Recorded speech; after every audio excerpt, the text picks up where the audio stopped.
God damn it, man. I love this game, but it's just not fun when I keep losing like this. I feel like I need to take a break from it at times to even remember what I like about it. But man, what to do in that free time? Should I play a different game or do something productive or what? I don't know. I feel like neither will work. If I stop playing Fortnite, then I might break free of the curse and actually have a healthy amount of playtime on Fortnite, and we can't have that. So, to be safe, we gotta consume Fortnite content without actually playing the game itself. How do we accomplish that though? Fortnite hasn't really branched out into any other movies, shows, or other spin-off games that aren't any creative. And I'm not about to go on a walk listening to fucking Fortnite lobby tracks. I may have ran into an unsolvable issue here.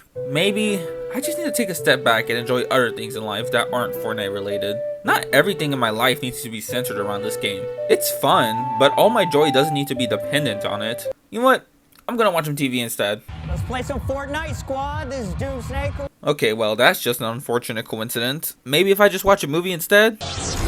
Okay, it's all just a coincidence, nothing to be worried about. Maybe a nice walk out with nature and some music will help? At the crib playing Fortnite with your grandma. Maybe there's no point in taking a break from this game. References! They are the things that make you actually want to go watch a superhero movie nowadays and make up like 80% of the comedy you'll probably hear. You can probably assume where I'm leading towards, but I'll say it anyways. With a game as big and popular as Fortnite, references to it in other media is a guarantee. And with Fortnite turning 7 this year, we've had references to it across a bunch of different projects. So, in order to distract myself from playing Fortnite, I'm going to talk to you guys about Fortnite references across different shows, movies, songs, and games. However, we're going to spice it up a little bit. I'm going to rank them all on the tier list as well, because there's like a certain level of skill to making a Fortnite reference, and because why not?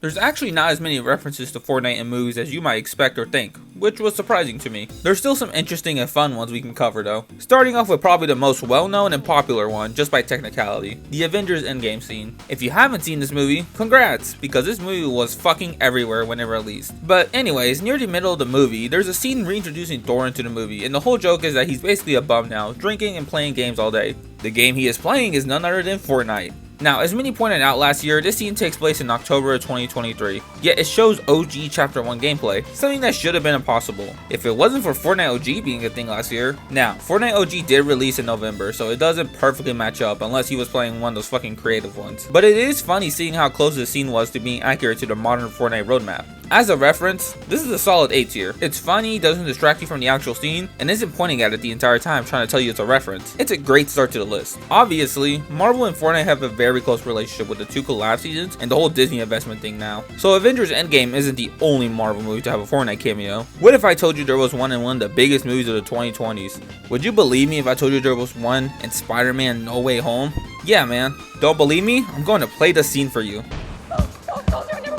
Did you catch it? Here, let me zoom in and boom. I don't know if you can count this as a reference since it's so off screen and fast, yet it had to have been purposely placed there because it's a custom asset. This is bottom of the bottom tier. I feel like it's not fair to even rank because it probably wasn't meant to be anything, but it still sucks compared to literally everything else on this list. Our Disney X Fortnite references don't stop here because the very beloved movie Ralph Breaks the Internet had a couple references to Fortnite in it. Like the Avengers Endgame one, there's just straight up Fortnite being shown on screen. It isn't name dropped, but it's the game itself right there. I'll put it in C tier, a harmless reference in a harmful movie. From our 3 examples, none of them have hit that elusive S tier. I feel like I'm not that harsh when it comes to rating things, so it shouldn't be that hard to make an S tier Fortnite reference, right? Well, the next movie is going to give us the perfect Fortnite cameo S tier example. Free Guys was a movie released in 2021 and stars Ryan Reynolds. The plot doesn't really matter for you to get the reference because like the last 3, it's just kind of straight up shown. During the final fight in the movie, the main character, Guy, that's really his name, pulls out a variety of weapons across Marvel, Star Wars, and Portal. None of those are important though, because for just a couple of seconds, he pulls out the Rainbow Bash pickaxe. This is an amazing reference, mostly because it serves a purpose to the scene without taking away from it. I also just love how accurate it looks to the game, including the rainbow trail and sparkles. S tier reference, even if I'm probably never gonna watch the movie. That's it for movie references though. Sure, there may be some smaller ones, but those were the most direct references. It's shocking how little there were though. Hopefully TV shows can have some bangers.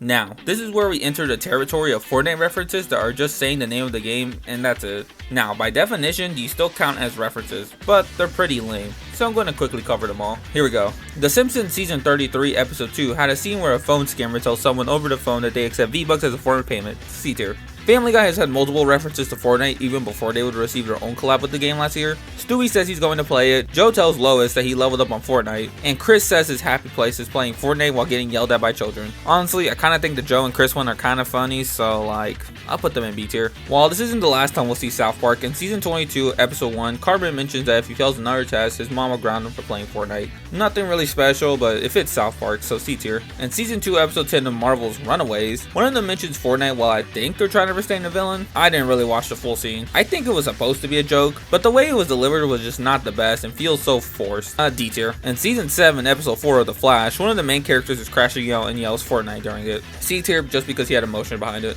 And to end off the speedrun of rankings, in Cobra Kai season 5 episode 3, a character says they got pwned in Fortnite. D tier. Just like a TV show, it's ad break time. I'm not here to promote to you a random mobile game or anything like that. I just want to tell you that I have a support a creator code now. It's just my username, Joe504, JO504, just to make sure. And it mean the world to me if you used it. I never thought I would see my name in the bottom right of the Fortnite item shop. Thank you guys for letting me reach this milestone. Back to the program. We can finally get into the cool ones. In episode 3 of season 1 of one of my favorite recent shows, Smiling Friends, there's a quick reference to Fortnite that can be easy to miss if you aren't scarred by the sight of Peely like I am, because of how much Fortnite pushes him onto us. While Charlie and Pim are entering Shrimp's room, the show makes sense in context, trust me. You can see figures of Peely, Jonesy, Rox, and Ice King. I honestly didn't even see them until my 3rd or 4th watch through of the episode. Yeah, and I'm not lying about how many times I watched this episode. I think it's up to like 5 now. Can you guys tell I like this show? Just because it's Smiling Friends, and I kind of like how they're really accurately modeled. B tier. Going on to a show I don't like,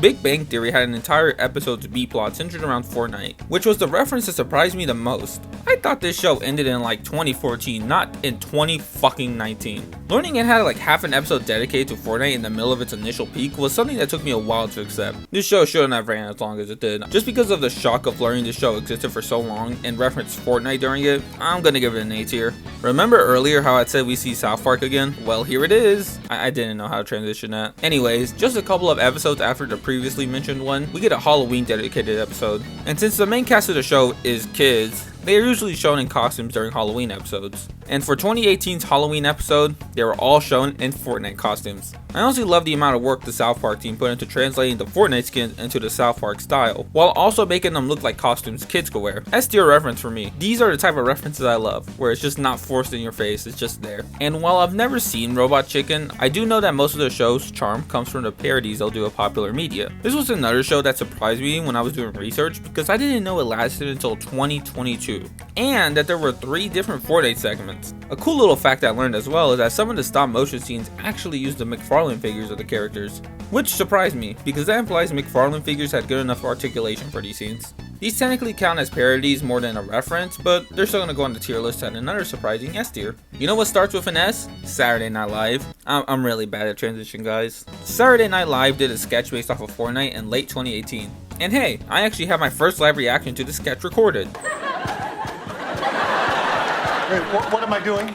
C tier, only because I think the costumes and props are really well designed. Now, this next reference is a bit interesting because it's not a confirmed Fortnite reference, but it's too specific to not be. In season 2 episode 9 of Carmen Sandiego, a certain blonde-haired agent named Jonesy is shown, and while he doesn't sound the same as the Fortnite one and has a slightly different outfit, you can't tell me this wasn't a Fortnite reference. His name is literally Jonesy. Plus, just because of the way Fortnite lore works, this can be the exact same character we see in the game and lore. Just because it's not a confirmed reference, I'm gonna give it a B tier. It'd be really funny though if this was eventually confirmed to just straight up be Jonesy from the games. Now, on to the final TV show reference I want to cover, which is the Invincible one. I'm assuming a lot of people know about this one because it was talked about a decent amount when the episode aired, and because of the setup of the episode. Now, I don't want to spoil anything related to Invincible, because Invincible is an amazing show that I recommend to anyone. But let's just say there was some multiverse shenanigans in the final episode of the season, and because of the already released collab skins, there was a possibility of Fortnite appearances. And while judging by its inclusion in this video, you can probably guess what happened. For just a moment, we see Invincible use a Dragon Breath sniper to hit the main antagonist of the episode. Unfortunately, this cameo was spoiled for me because I made the fatal mistake of opening Twitter before I had a chance to watch the episode, but it was still awesome to see this in the episode. Also, notice how there's no scene showing or acknowledging how Mark got rid of the weapon. The next scene just shows him without it. I like to think he kept it and has it displayed in his room or something. It's an A tier reference. Man, seeing all this Fortnite has gotten me into the mood of playing it again. No, I gotta break the addiction. Time for a nice walk outside again. At the crib playing Fortnite with your grandma. I never changed the playlist from earlier. Well, since it's already played twice, might as well talk about the Eminem line. During his song Tone Deaf, he says the line, "Eating pork rinds, sword fighting in pajamas, at the crib playing Fortnite with your grandma." It's an interesting line, I guess. I was pretty bummed out when Fortnite didn't reference or use this song in the game when the collab happened. It was the perfect opportunity for it. Though I kind of understand as well. I mean, literally the line right before he says sword fighting in pajamas. You could probably assume what that means. And the other parts of this song are pretty explicit too, so I kind of get it. But still, it would have been perfect to use it. The funny part is that this line isn't even the reason why this song is so notorious. It's because of the Bornana line right before it. I'll give it a B tier. Doesn't break up the flow of the song, and it's funny hearing Eminem mention Fortnite before he got his actual skin. And also, before anyone asks, because I know someone will, I don't count Fortnite parodies like Chug Jug as your references. They're literally parodies, so don't ask why it's missing. A pretty recent example of Fortnite being referenced in music was in the song Agora Hills by Doja Cat. This line is pretty quick as she just says, "Like Fortnite, I'm gonna need your skin," right before she hits the chorus. If you don't know, Doja Cat is actually a pretty big fan of Fortnite, so it's not surprising to hear this line. I can tell she actively plays the game too, just because of the tweet that came out when she was complaining about water bending in the game. Just for that tweet though, I'm gonna give it an A tier. Next song up is Fortnite by Baby Keem. Yeah, it's straight up just called Fortnite and it's spelled just like the game version. When I first heard of this song, I thought that maybe it wasn't related to the game and just happened to be named that by coincidence. But no, this song came out in 2018 and in the chorus he says, "I'ma play with it like it's Fortnite." You could probably assume what it is, but all we need to know is that he's comparing this playing with this thing to playing Fortnite.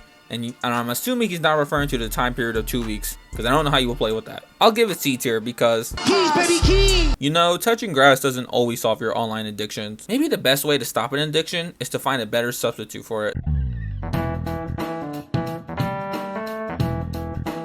You know, despite Fortnite being a video game first, there's not as many references to it in other video games as you would think. Mortal Kombat is a game we're all familiar with. See, even Fortnite references them. And to show their gratitude, Mortal Kombat made an ad that shows Scorpion kicking a skin off the Chapter 1 map. S tier reference. All games should advertise their game like this. Moving on to an actual good game though, Henry Stickmin gives you the opportunity to reference Fortnite multiple times by letting you choose the option of dancing it off when confronted by some enemies. If you do choose that option, you hear the first couple of notes play for the default dance. But each time you choose it, you fail the mission. I'm going to put it in A tier just because it would have been funny if they made it the correct option at least once. But they probably didn't because, you know, they'll probably get like in some sort of trouble for using the full default dance music. One of the weirdest relationships Fortnite has with another IP is their relationship with The Matrix. There's been emotes in a rap for The Matrix, and Donald Mustard appeared in the most recent movie. And when The Matrix Awakens released as a showcase for the possibilities of Unreal Engine 5, you could find a sign outside a restaurant promoting Chug Jugs and a Loot Llama statue.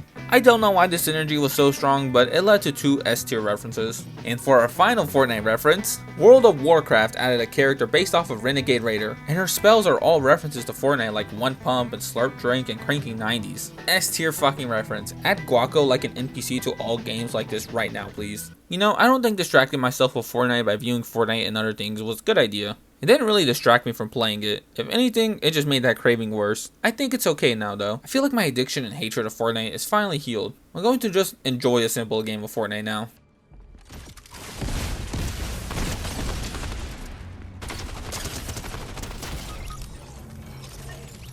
Man, fuck this game.